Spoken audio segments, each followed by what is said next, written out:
Good day, and welcome to the Bristol-Myers Squibb second quarter 2025 earnings conference call. All participants will be in a listen-only mode. Should you need assistance, please signal a conference specialist by pressing the star key followed by 0. After today's presentation, there will be an opportunity to ask questions. To ask a question, you may press star then 1 on your telephone keypad, and to withdraw your question, please press star then 2. Please note this event is being recorded. I would now like to turn the conference over to Mr. Chuck Triano, Senior Vice President and Head of Investor Relations. Please go ahead, sir. Thank you, and good morning, everyone. We appreciate you joining our second quarter 2025 earnings call. Joining me this morning with prepared remarks are Chris Boerner, our Board Chair and Chief Executive Officer, and David Elkins, our Chief Financial Officer. Also participating in today's call are Adam Lenkowsky, our Chief Commercialization Officer, and Samit Hirawat, our Chief Medical Officer and Head of Global Drug Development. Earlier this morning, we posted our quarterly slide presentation to bms.com that you can use to follow along with Chris and David's remarks. Before we get started, I'll remind everybody that during this call, we will make statements about the company's future plans and prospects that constitute forward-looking statements. Actual results may differ materially from those indicated by those forward-looking statements as a result of various important factors, including those discussed in the company's SEC filings. These forward-looking statements represent our estimates as of today and should not be relied upon as representing our estimates as of any future date, and we specifically disclaim any obligation to update forward-looking statements, even if our estimates change. We'll also focus our comments on our non-GAAP financial measures, which are adjusted to exclude certain specified items. Reconciliations of certain non-GAAP financial measures to the most comparable GAAP measures are available at bms.com. Finally, unless otherwise stated, all comparisons are made from the same period in 2024, and sales growth rates will be discussed on an underlying basis, which excludes the impact of foreign exchange. All references to our P&L are on a non-GAAP basis. And with that, I'll hand it over to Chris. Thanks, Chuck. Welcome and thank you for joining our second quarter earnings call. In Q2, we continue to make good progress reshaping the company for long-term sustainable growth. I'm pleased with our performance and our financial results speak to that. Building on the momentum from the first quarter, we saw strong demand across our growth portfolio and continue to optimize our cost structure to match the needs of our business. Let's double-click on our quarterly performance on slide 4. Our growth portfolio delivered another strong quarter with sales increasing 17% year-over-year, primarily driven by demand across all key brands. David will provide more color on our portfolio's performance in his remarks. In addition to strong performance in our growth portfolio, we continue to make regulatory progress across the globe. In Europe, we secured approval for both Opdivo in neoadjuvant lung cancer and for Qvantig across multiple solid tumor indications. Additionally, in the U.S., we appreciate recent actions by the FDA that have resulted in streamlined patient monitoring requirements and the removal of REMS programs for all cell therapies. This is expected to enable more patients to benefit from these transformative therapies over time. With respect to capital deployment, we announced strategic partnerships with BioNTech to expand and extend our immuno-oncology leadership, as well as with Philochem to strengthen our radiopharmaceutical business and expand our focus in prostate cancer. I will discuss these deals in a moment. With the results achieved in the quarter, we are again raising our top-line guidance as well as our bottom-line guidance before considering acquired IP R&D charges in the quarter. Our recent launches of Cobenfy and Qvantig are progressing well. Cobenfy has delivered strong performance since launch, and we have consistently received positive feedback from physicians. They are seeing firsthand the medicine's differentiated profile with robust efficacy on both positive and negative symptoms and improved cognition. Regarding the U.S. launch of Qvantig, early feedback is encouraging with strong uptake. Delivering treatment in just 3 minutes saves time for patients, caregivers, and providers, while also improving clinic efficiency, increasing patient comfort, and reducing treatment complexity. Additionally, fewer port procedures streamline care, allowing physicians to treat more patients. Now moving to recent business development initiatives on slide 5. First, we entered into a global strategic partnership with BioNTech to co-develop and commercialize BNT327, a potentially transformative PD-L1 VEGF bispecific that could set a new standard of care across multiple tumor types. We're excited to bring together BMS's deep scientific and clinical expertise development and regulatory capabilities, and commercial infrastructure in the IO space with BioNTech's innovation on BNT327. With a strong partner, we're well positioned to accelerate existing clinical trials, expedite time to market, and expand the number of indications. The combined capabilities of BMS and BioNTech give us the opportunity to place BNT327 within the first wave of launches in this arena, either first or second to market, a critical advantage in terms of maximizing the commercial opportunity. BNT327 has the potential to become another needle-moving IO therapy and accelerate our overall growth trajectory. The partnership is off to a great start. We are well underway in advancing a robust joint clinical development program that expands upon the initial indications by further developing BNT327 in numerous additional tumor types in combination. We look forward to sharing more information in the future. Separately, in terms of our early-stage pipeline, we entered into a license agreement with Philochem for exclusive worldwide rights to OncoACP3. This is a potential best-in-class radiopharmaceutical therapeutic and diagnostic agent with the opportunity to become a breakthrough treatment for prostate cancer. We believe this collaboration will further strengthen our position in the rapidly advancing radiopharmaceutical space. Earlier this week, we announced a transaction with Bain Capital to form a new company focused on advancing innovative immunology therapies.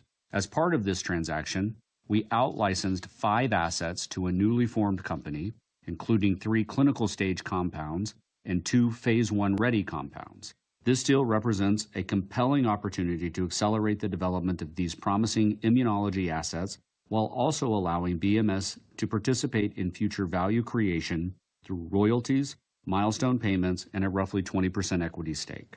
BMS will continue to have a strong presence in immunology. We are focusing our immunology R&D efforts in areas where the company is best positioned to lead. These strategic BD initiatives demonstrate our ability and flexibility to continually identify opportunities to both source external innovation and also externalize pipeline assets where appropriate. This is all in support of our objectives of driving improved growth in the outer years and attractive returns for shareholders. Moving to our key data catalysts on slide 6. We're entering a data-rich period. In the next 12 to 24 months alone, we expect 7 registration assets and 7 meaningful lifecycle management opportunities.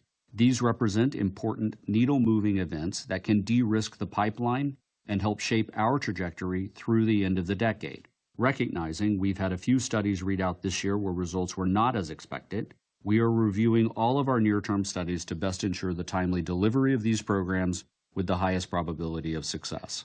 While we are encouraged by the overall breadth of our pipeline, I would highlight 3 new molecular entities with nearer-term data readouts. We expect readouts for milvexian in acute coronary syndrome and secondary stroke prevention next year, and for atrial fibrillation in 2027. Data for admilparant in idiopathic pulmonary fibrosis is expected next year. And we're also expecting to see MRD negativity data in-house later this year and PFS data next year from the phase 3 Excalibur study of iberdomide. This could provide additional validation of our CellMod platform as a next-generation potential standard of care in multiple myeloma. In terms of lifecycle management, we now have several ongoing registrational trials for Cobenfy in Alzheimer's disease patients. These include studies in Alzheimer's psychosis, agitation, and cognition impairment. In addition, we are also enrolling a phase 3 study in bipolar I disorder. In addition, we have attractive opportunities to invest in numerous oncology pivotal trials. BNT327 is enrolling in first-line non-small cell lung cancer and small cell lung cancer, and a study in first-line triple-negative breast cancer is expected to begin later this year. We're also advancing next-generation platforms that could redefine their respective categories. We are initiating 2 registrational studies for our PRMT5 inhibitor, one in non-small cell lung cancer and another in pancreatic cancer based on encouraging early data with additional longer-term non-small cell lung cancer results to be presented at World Lung. Additionally, we are now recruiting a pivotal study for our EGFR HER3 targeting ADC, Izepren, in first-line triple-negative breast cancer and expect early data in non-small cell lung cancer and other solid tumors later this year. Lastly, in immunology, we are also now enrolling patients in a pivotal phase 2 study for our CD19 NEX-T cell therapy in severe refractory lupus. Data readouts are expected to continue next year and throughout the end of the decade, providing an increasing line of sight into the strength of our pipeline. We are investing in and prioritizing areas where we see the strongest potential for high-value assets. We are doing what we said we would do, driving focused execution across the business and delivering solid results as we advance our multi-year plan to emerge as a top-tier sustainable growth company by the end of the decade.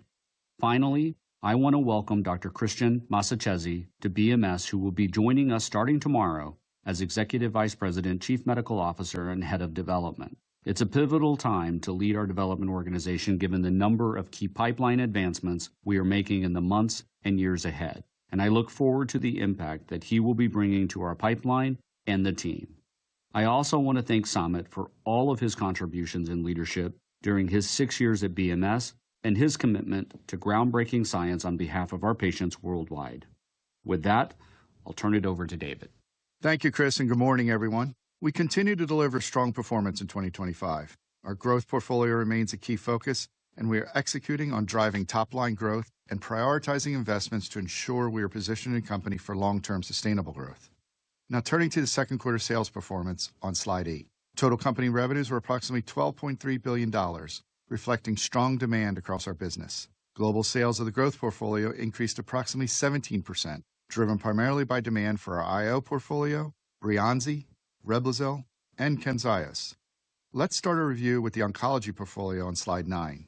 Opdivo global sales were approximately $2.6 billion, up 7%, driven primarily by demand. In the U.S., revenues of approximately $1.5 billion were largely driven by a strong launch in MSI-high colorectal cancer and continued growth in first-line non-small cell lung cancer. Outside of the U.S., revenues grew 7%, driven primarily by volume growth and one-time favorable adjustments in the quarter. Turning to Qvantig, we are pleased with the performance in the quarter. Sales were approximately $30 million. The launch in the U.S. is going well, with use across all indicated tumor types. Received a permanent J-code on July 1st, which will support additional conversion as reimbursement improves.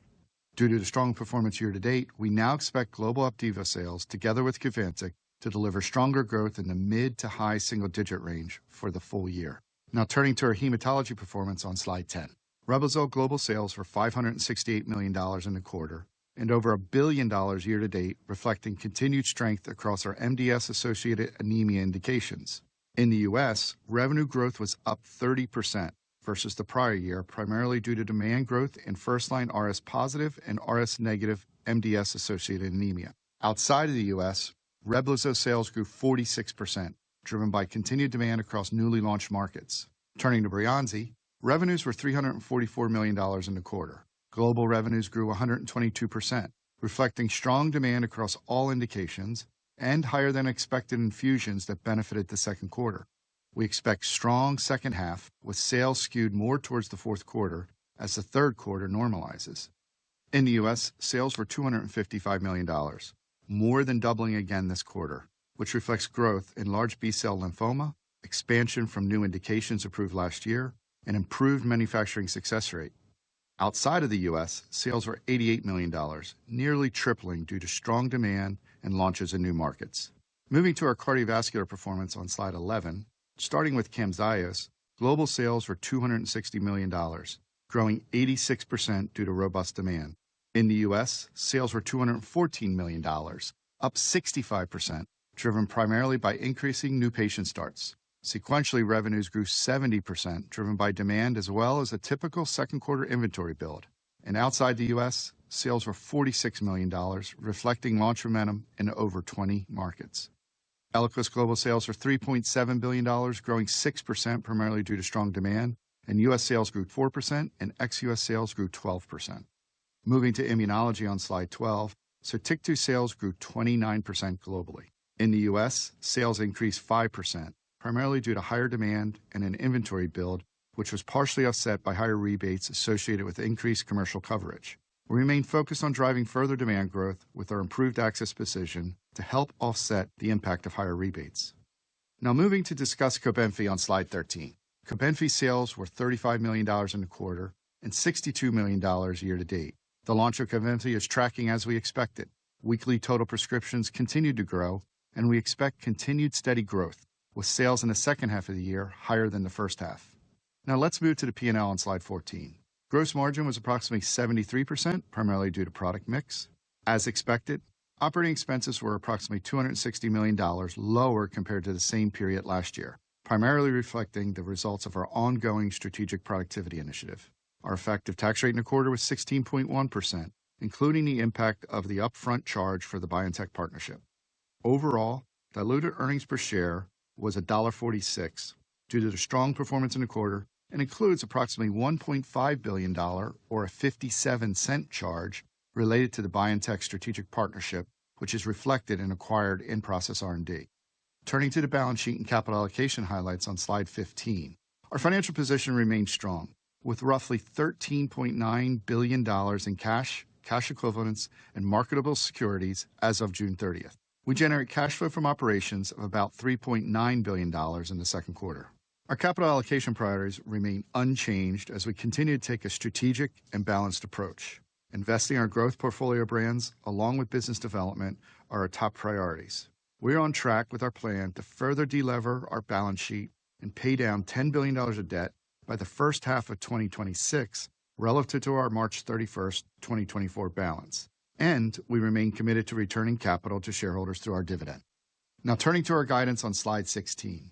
We're increasing our full-year reported revenue guidance by $700 million at the midpoint to a range of $46.5 billion to $47.5 billion, reflecting continued strong performance of our growth portfolio, better than expected legacy sales in the second quarter, and a favorable impact of approximately $200 million related to foreign exchange rates. Additionally, we now expect the legacy portfolio to decline approximately 15 to 17% for the year, a more moderate rate than previously anticipated, due primarily to Revlimid's strong year-to-date performance. We now project full-year Revlimid sales of approximately $3 billion. We maintain our gross margin guidance at approximately 72%, as some of our high-margin legacy brands are expected to continue to decline through the second half of the year, and Eliquis revenues to be more evenly phased throughout the year. We are adjusting our operating expense guidance to increase slightly to approximately $16.5 billion, reflecting investment behind recent business development deals and additional investment opportunities within our growth portfolio. As previously guided, our operating expenses are anticipated to be higher in the second half of the year compared to the first half, reflecting timing of investments, including the recently signed BD deals. Our operating margin target of approximately 37% for the full year remains unchanged. For OI&E, we now expect annual income of approximately $250 million due to higher than anticipated royalties and favorable interest income, and we're maintaining our full-year tax rate guidance of approximately 18%. As a result of the strong performance year-to-date, when excluding acquired in-process R&D charges, the midpoint of our 2025 non-GAAP EPS guidance would have increased approximately 20 cents per share. After including these charges of 57 cents per share, primarily related to the BioNTech partnership, our expected EPS for 2025 is now projected to be between $6.35 and $6.65. This increase reflects the strong performance of our growth portfolio, as well as better than anticipated sales from our legacy portfolio, and accommodates recent business development and other growth-oriented investments. All in all, I'm pleased with the performance of the business year to date. I'd like to thank our colleagues around the world for their continued focus and execution. With that, I'll turn it back to Chuck to start Q&A. Thanks, David. Operator, can we please start the polling for the Q&A session? Thank you. Yes, sir. We will now begin the question and answer session. To ask a question, you may press star then one on your touch-tone phone. If you're using a speakerphone, please pick up your handset before pressing the keys. And to withdraw your question, please press star, then two. And at this time, we'll pause momentarily to assemble our roster.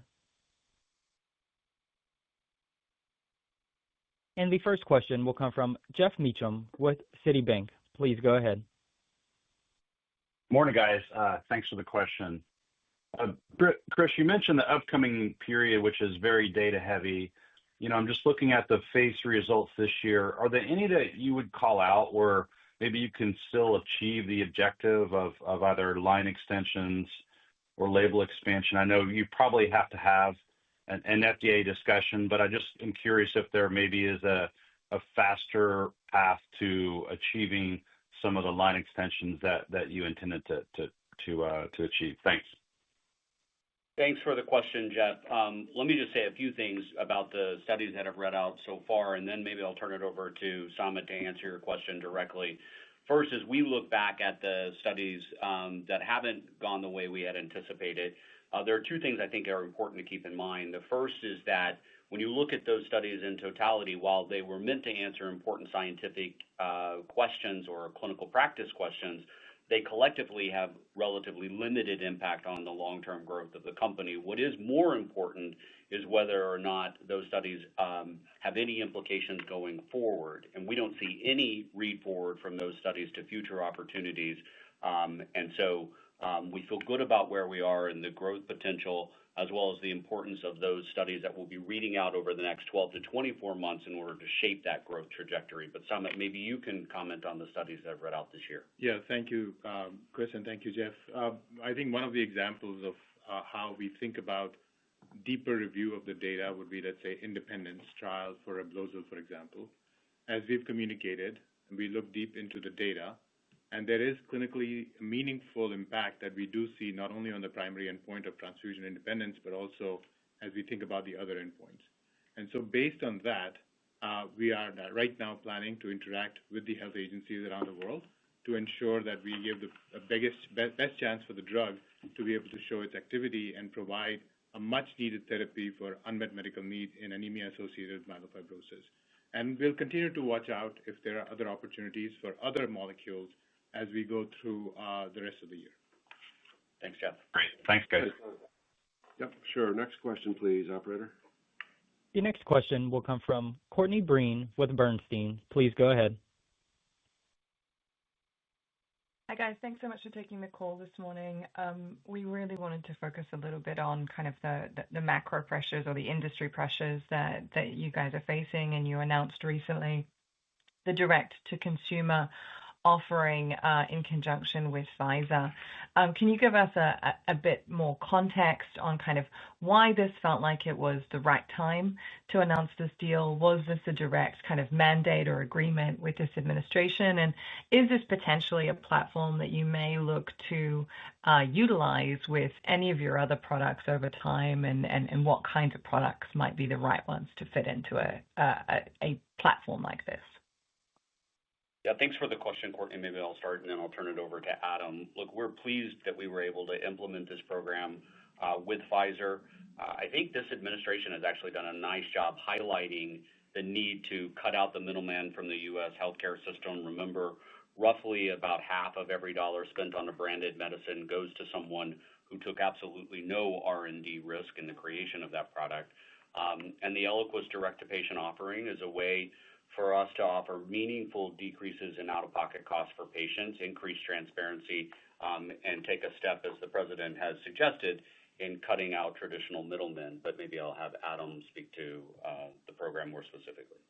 Yeah, thanks, Chris, and thanks, Courtney, for the question. So as part of our commitment to increasing patient access to our medicines, following some of the conversations we've had with the administration, we announced with our Pfizer counterparts a few weeks ago that beginning September 8th, uninsured, underinsured, cash-paying U.S. patients could purchase Eliquis directly through Eliquis 360 support. So patients will be able to pay a discounted rate of over 50% less than the list price.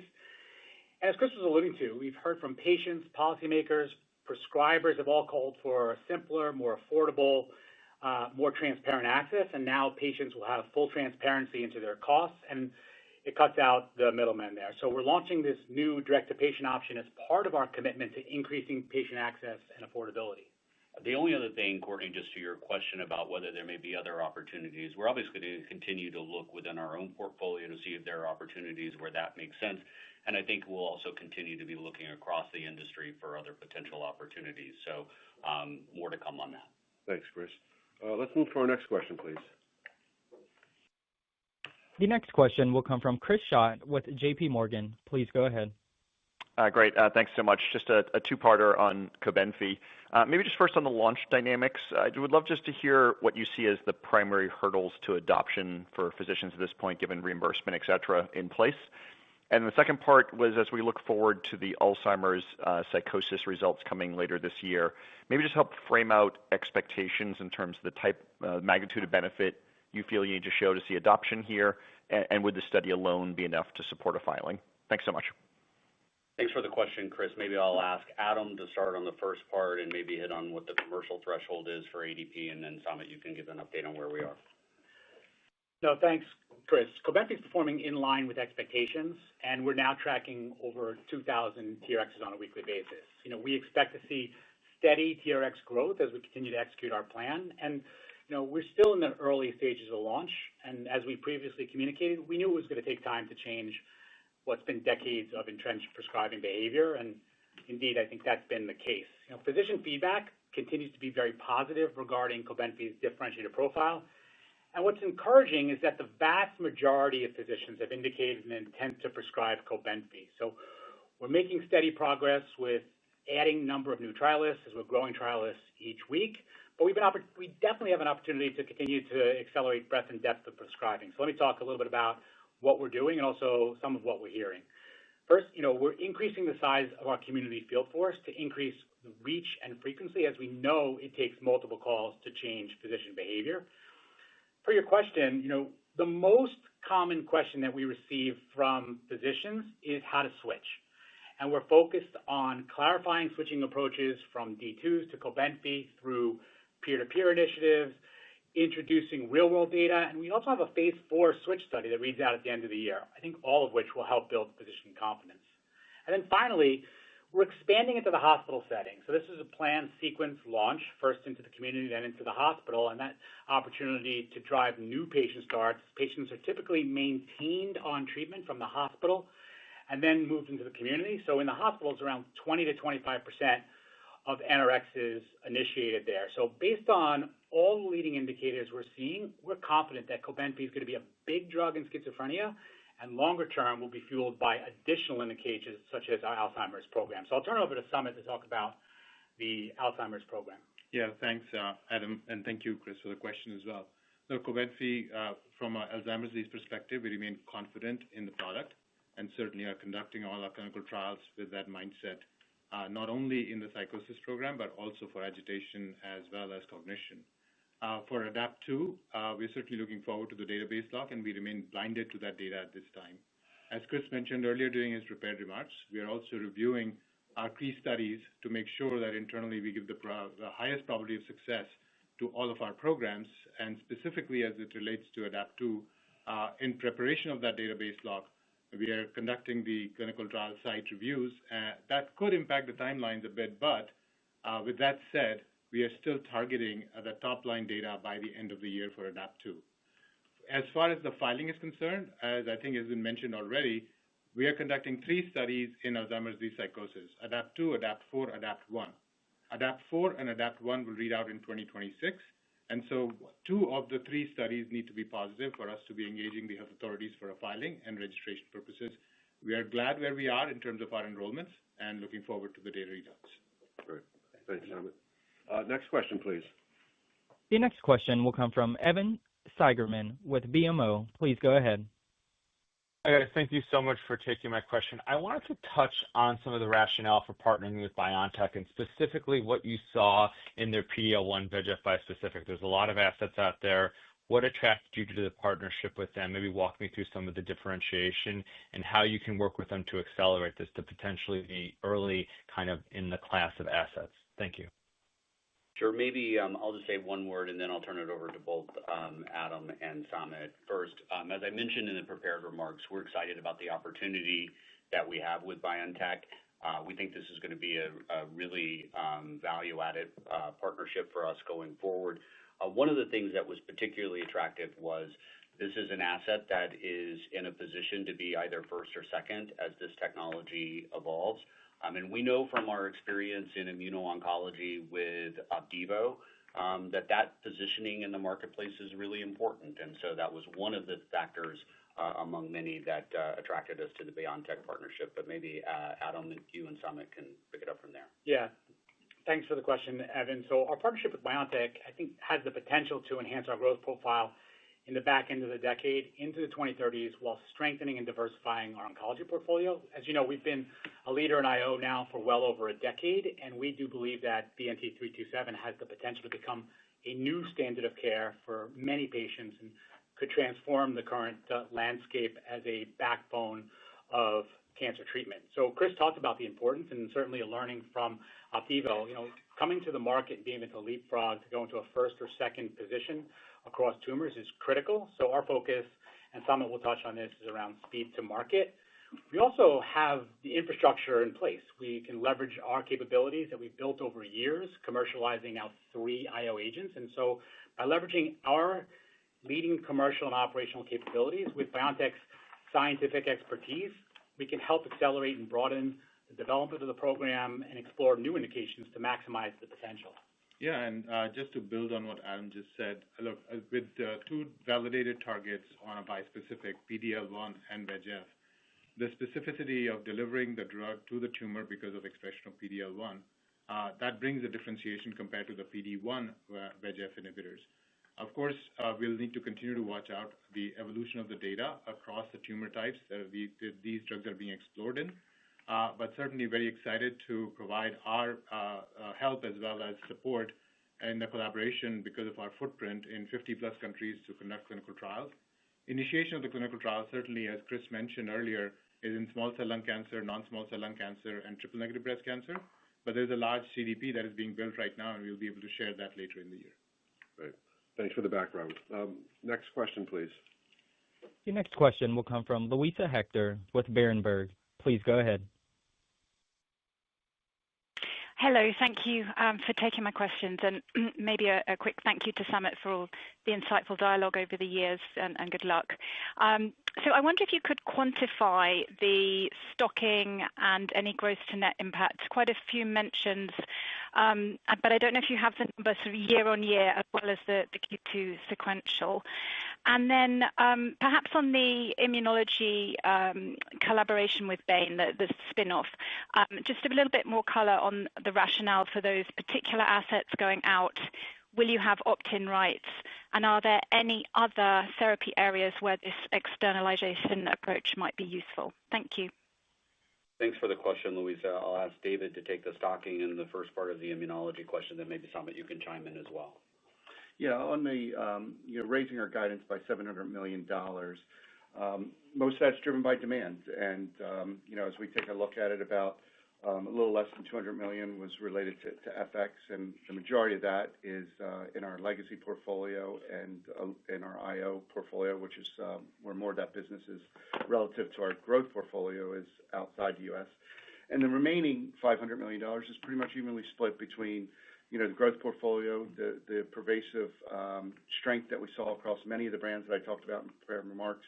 And then, as I talked about also, we raised the Revlimid guidance by $500 million, but that will be offset, a good portion of that will be offset by, more erosion we're seeing with the Praxis, Bricel, and Pomalyst.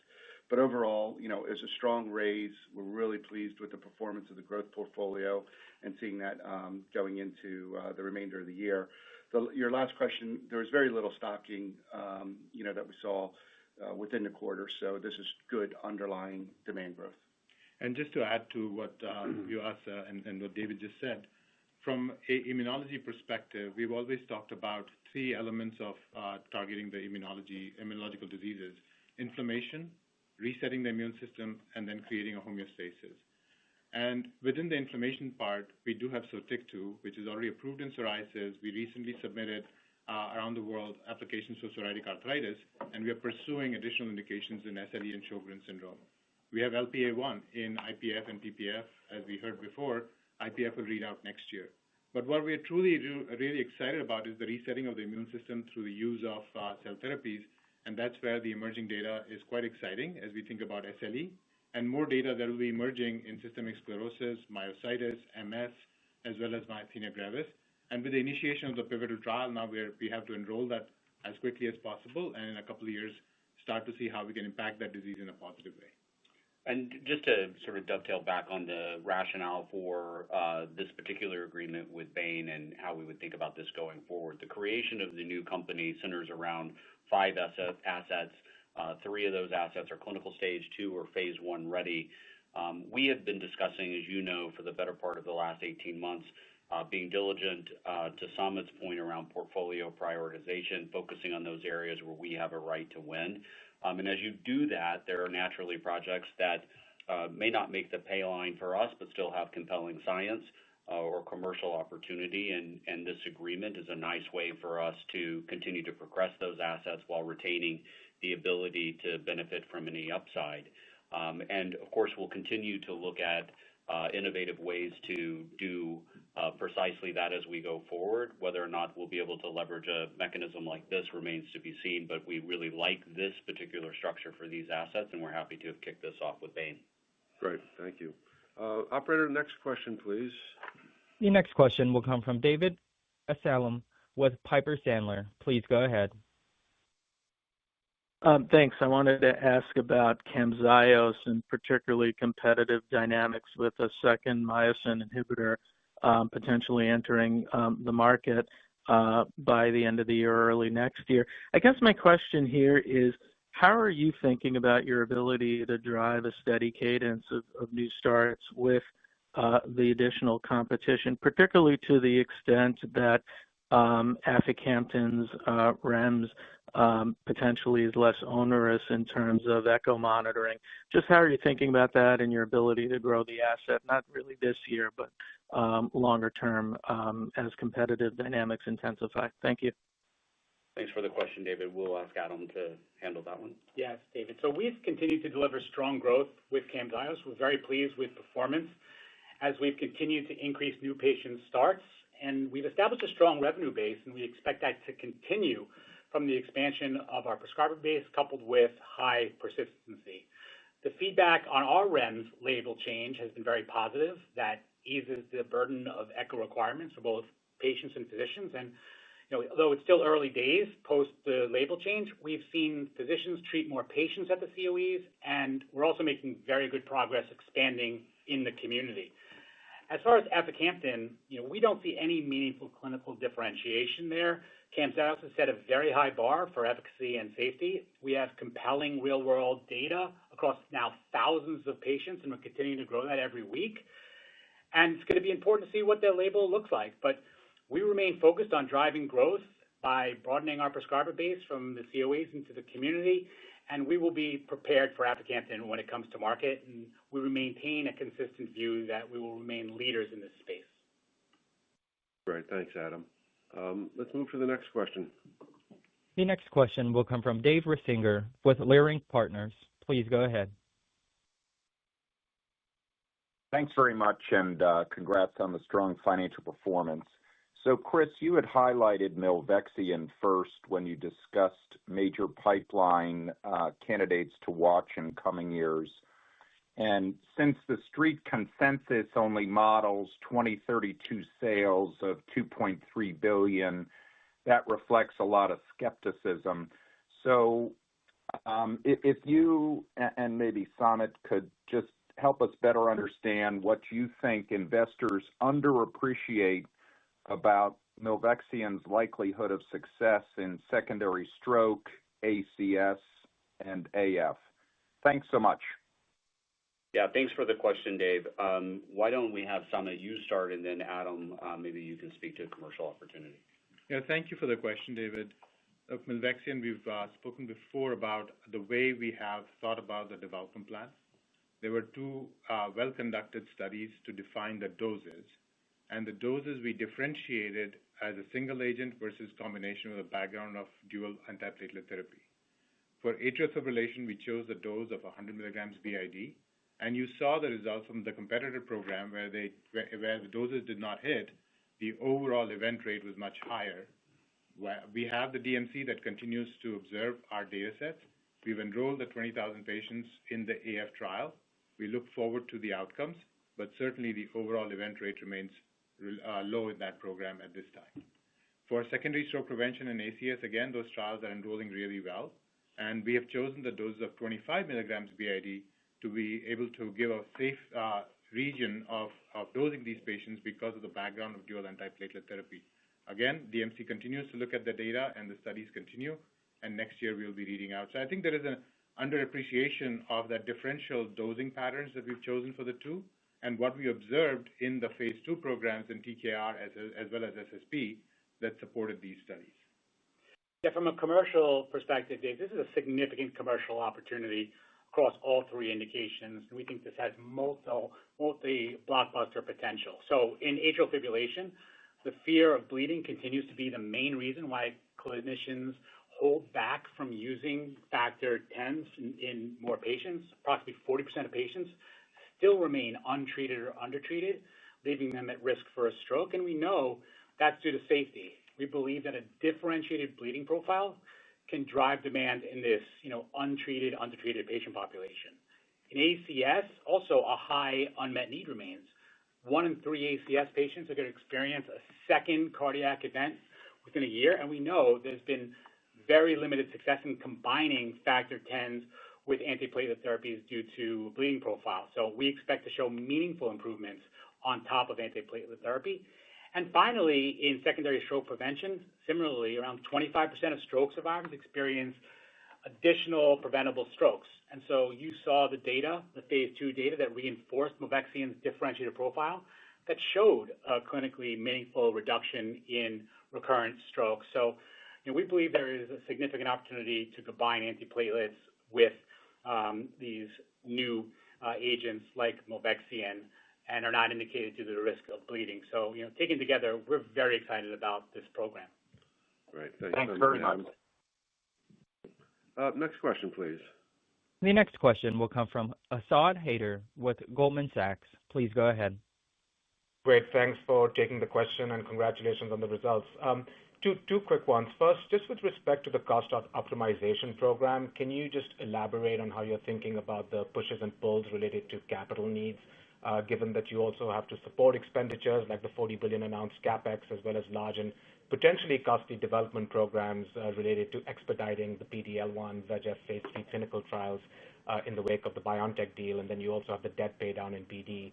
So any updated thoughts on costs and margins as it relates to your goals of shortening the depth of earnings, the earnings trough relative to these new investments and the ultimate return to growth would be helpful.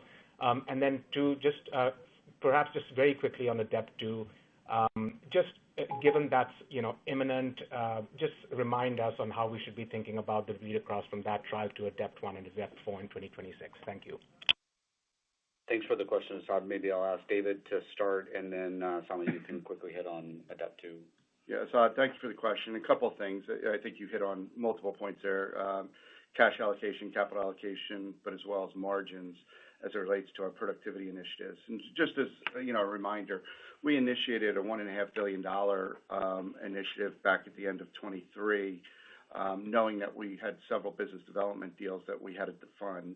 And that was $1.5 billion. And we completed finding those funds last year and reallocated that to the programs that we talked about, particularly around Cobenfy with the multiple clinical programs that we have in place there, but as well as Raise Bio and funding those types of investments. And also don't forget Systimune, very important program that we have there that we're funding that clinical program. Then this year, we announced a $2 billion strategic productivity initiative, which, a lot of confidence in being able to deliver that. We're going to deliver $1 billion of that this year, which, we said that $2 billion by 2027 will drop to the bottom line. But what that also does is that helps our cash flow position. It gives us more capital to allocate towards business development, as well as enables us to do up invest. And I think this quarter is a great example of that, where we saw some opportunities, the number one BioNTech deal, funding those clinical studies, as you heard from Summit around, particularly around lung and breast.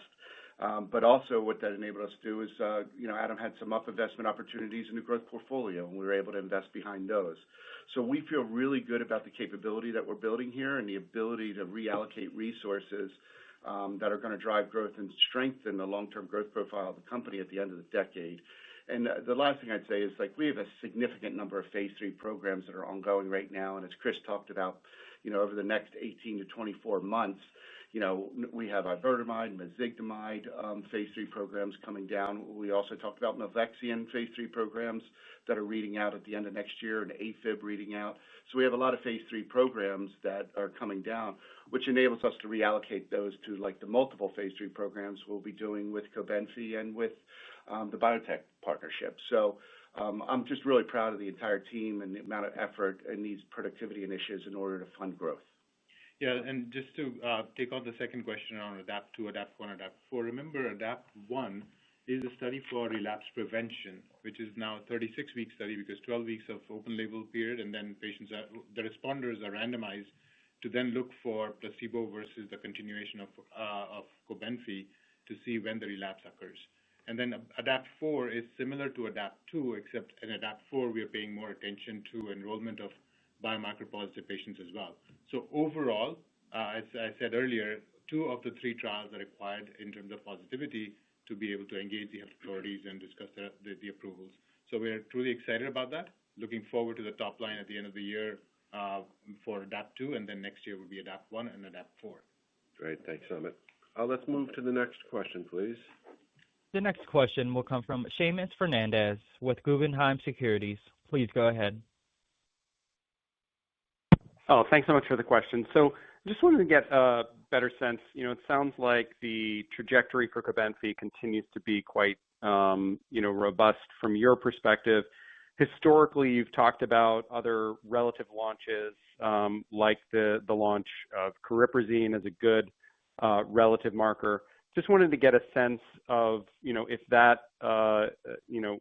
relative comp continues to be sort of a focus point, for Bristol right now, and where you see the, incremental, meaningful opportunities to accelerate those scripts. Is it more in gaining access to the Medicare population, or is it in additional indications as kind of the next meaningful leg of growth to really drive towards that relative comp of cariprazine?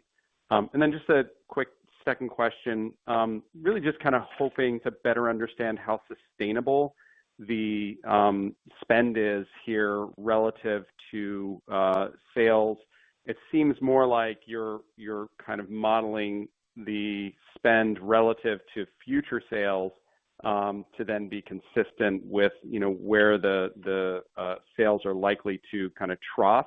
Is that the right way to think about it, or do you actually think that this is a sustainable sort of margin threshold within the context of Bristol-Myers Squibb? Thanks so much. Thanks for the question, Seamus. Maybe I'll have Adam start and then David from there. Yeah, Seamus, thanks for the question. And, as I said previously, we expect to see continued steady TRX growth as we execute the plan that I outlined. Cobenfy is tracking, far ahead of all branded schizophrenia launch benchmarks. So we've now achieved over 45,000 TRXs since launch. And I think, the big opportunity is to continue to change the treatment paradigm and unlock this, this entrenched prescribing behavior that has existed now for decades. And so that's why we are, in fact, focusing on driving increasing number of trialists, depth and breadth of prescribing. What I look at on, a weekly basis is how are we doing in adding number of writers? What's our depth and breadth of prescribing? What's the intent to prescribe? All those leading indicators we see are very, very positive. There's not a great analog, to be frank, since there's been nothing in this space for so long, but we're very pleased with what we're seeing thus far. And, based on everything that we continue to see and hear from physicians, we're confident that Cobenfy is going to be a big drug in schizophrenia. The last thing that I'll mention is, just every week we get feedback from physicians and patients. And just last week we received a feedback from a physician that said, he stopped the medicine for the patient and started him on Cobenfy. And now the patient's thinking about his future. He's including signing up for a class with improvements in attention, judgment, and insight. And that's just a small sample of, what we hear every single week from physicians and patients. So again, increasing our confidence that this is going to be a big drug in schizophrenia. As you heard from Chris, Samit, David, and myself, longer term, this product is going to be multi-billion dollars fueled by additional indications. Great. And Seamus, thanks for the question on margins. Just a couple of things just to keep in mind. One, when we think about operating margins, we have a tremendous amount of financial flexibility. One big part of that's driven by our strategic productivity initiatives that we demonstrated, not only the $1.5 billion that we reallocated to our growth drivers last year, but the additional $2 billion of savings we're driving by 27. But also, let's not forget gross margins. We're going through a period right now of gross margin declines as some of our higher legacy margin products like Revlimid and Pomalyst come down, have provided gross margin pressures. But then on the other side, as time progresses over the next few years, you're going to see gross margins will begin to improve, driven by two things. One is our growth portfolio now is over 54% of our total business. That portfolio, the average gross margin of that is higher than our company average today. So that's going to be accretive. And obviously with the significant growth we're seeing in that portfolio, that's going to be accretive to our gross margins. But also recall, we've guided Eliquis, and as that comes down and goes generic in 28, that's another factor that will really help our gross margins improve as we go towards the back half of the decade. So we feel really good about being able to manage the productivity of this company. The other thing I would say, though, is what Chris and I have consistently said, is we're going to continue to, invest in the long-term growth drivers of the company. And I think you saw that, this quarter, and we'll continue to do that as we see opportunities. And also, as I just said earlier, if you just look at the natural progression of our development spend, we have many programs that are coming off as we're up investing in Cobenfy and biotech. So what Summit and Adam have been able to do is reallocate resources from older brands to new brands. And look, Eliquis is a great example on the commercial side of that. We were able to move resources from Eliquis to Camzyos and eventually to Milvexian. I think Opdivo is another example of that, where as BioNTech, as we bring 327 to the marketplace, we'll be able to reallocate resources from Opdivo to that. So strategically, we're being really smart about where we're driving growth and being able to reallocate resources to those growth opportunities. Great. Thanks, David. Let's move to our next question, please. Our next question will come from Carter Gould with Barclays. Please go ahead. Hi, good morning. Thanks for taking the question. A little bit of a change of pace here, but if you'll indulge me, I always appreciate your view on the policy side, Chris. IP is under attack across the industry from multiple sources, but most notably compounding. While Bristol's not directly impacted today, it's not unreasonable, if left unchecked, that Bristol could be impacted in the future. Does Bristol share this view, and are there efforts you've taken either independently with peers, pharma, or in consultation with the administration to more staunchly advocate defensive IP in the space? Thanks, Carter, and I appreciate the change of pace. Always happy to talk policy. So I think one of the things that we've consistently said about the policy environment we operate in is that it's an ecosystem. It's an ecosystem that has multiple parts and components, and obviously we spend a lot of time talking about changes at FDA and NIH and potentially the impact of policy proposals like MFN. But I think the point you're raising is one that's critically important, is underpinning all of this ecosystem is intellectual property and the protection of intellectual property. What I would say is, generally speaking, we've continued to see a lot of pressure on IP coming from multiple fronts. Internationally, that's been the case. We've seen it in the example that you cited. There are obviously differences with perspective on IP coming from different sectors of the economy. The nice thing that we have done as a company is we've got a very strong IP team. The leadership of that IP team at the company has in turn become leaders of IP for the industry. And so we feel that as a company, we've been front and center in helping to shape a positive environment around IP. There are a lot of efforts across both bio and pharma to continue to maintain a strong IP environment, but IP is one of those things that you never take your eye off of the ball on, just given it is so central to the ecosystem that we have and underpins really the success that we've had as a country in leading in the biopharmaceutical space. So it's a great question and something that we continue to stay focused on. Great. Thanks, Chris. Next question, please. The next question will come from Akash Tewari with Jefferies. Please go ahead. Hey, thanks so much. So for Cobenfy in the emergent schizophrenia trial, you had about 80% of patients get to the high dose.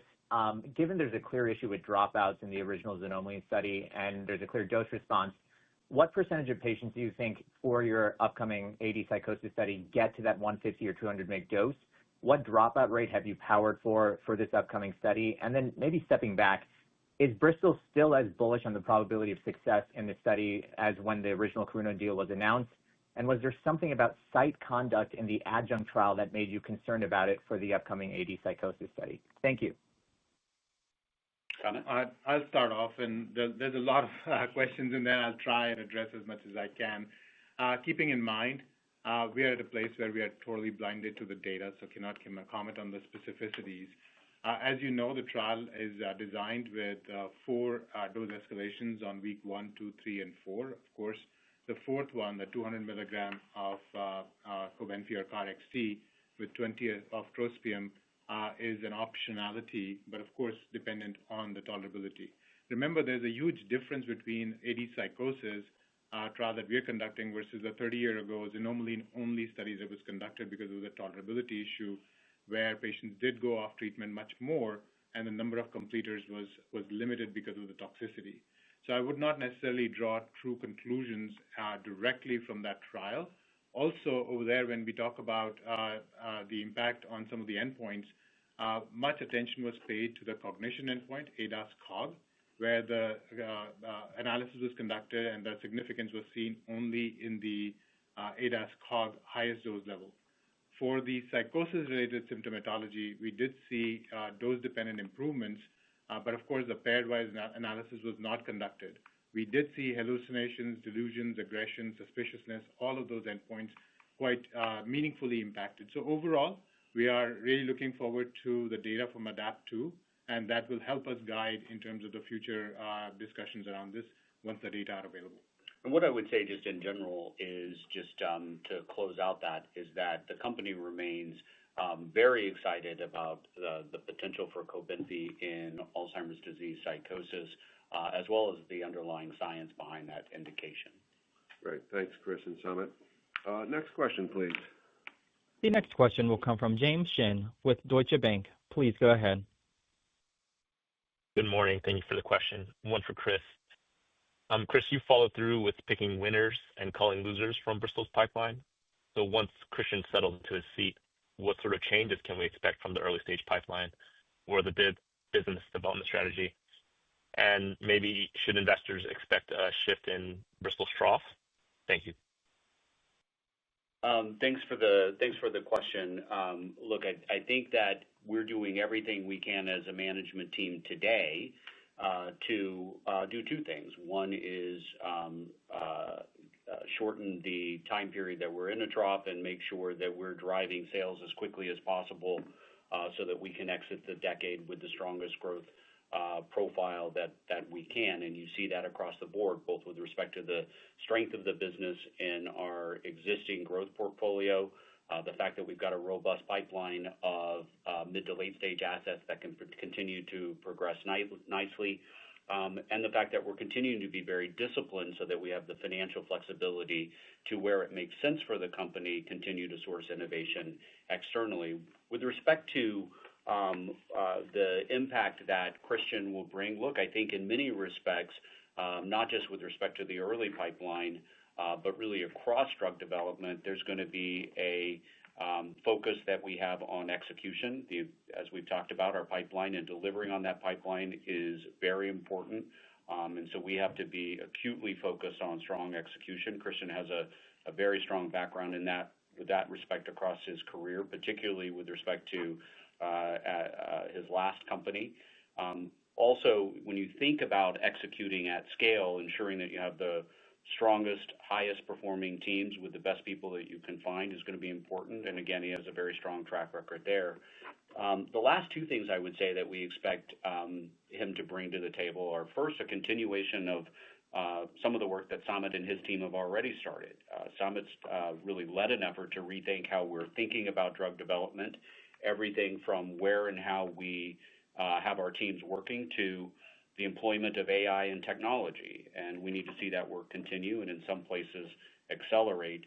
And then the last thing I would say is anytime you bring somebody in from outside the company, you would expect that they would bring a different approach, a different level of energy, a different way of thinking. And so I think there's an opportunity for a refresh there as well. But overall, Samit's team has put together a very nice foundation that Christian will benefit from, and we look forward to seeing him join the company starting tomorrow.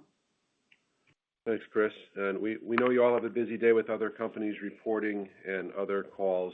So, operator, if we could take our last question, please. Our last question today will come from Steven Scala with TD Cowen. Please go ahead. Oh, thank you so much. On the Q1 call, Bristol said that they were exploring a path forward for Cobenfy ARISE data, but that they needed to review all the data and talk with regulators. I'm wondering, has this additional analysis occurred and have the discussions already taken place? And if so, is there a path forward? And then secondly, on Sotyktu, can you clarify whether it's been filed in psoriatic arthritis? And what is your level of confidence and success for lupus and Sjogren's? Thank you. Thanks for the question, Steve. I'll ask Samit to take both of those. Yeah, so thank you, Steve. Always great questions from you. For ARISE, no conversations have occurred from the health authority perspective. We are continuing to look deeper into the data, also understand the distribution of patients to the various cohorts within the study. So certainly when and as new data become available from an analysis perspective, we'll be able to share it in the future conferences and future conversations as well. For Sotyktu, certainly very happy that the submissions have occurred for psoriatic arthritis. Looking forward to those engagements and see that to fruition. For SLE, remember what the data, the phase 3 trials were based on the outcomes of the phase 2 study that was very well conducted. And we have learned from those studies that this heterogeneous population, hands-on data cleaning as well as data activities are very important. So we are very carefully continuing to clean the data as we, in real time, as we continue to enroll the patients. And then, of course, Sjogren's is the other one. The good news is these studies are enrolling really well, and we look forward to the readouts towards the back end of next year onwards. So thanks, everyone. As Chuck mentioned, we know it's a very busy morning, so I want to thank you all for joining. And as always, the team will be available. Let me just say in closing that we continue to make very good progress, reshaping the company for long-term growth. Importantly, hopefully you're seeing that we're driving execution really across the business, and that's yielding the results that we saw in the quarter. Second half is going to be a very busy time at the company, but we feel very good about the momentum coming into the second half of the year. And then again, before I sign off, I just want to again say a big thank you to Samit for all of the contributions and the leadership that he's had at the company over the last 6 years. And with that, I wish you all a good rest of the day and rest of the week. And I'll, as always, reach out if you have questions. Thanks. The conference is now concluded. Thank you for attending today's presentation. You may now disconnect.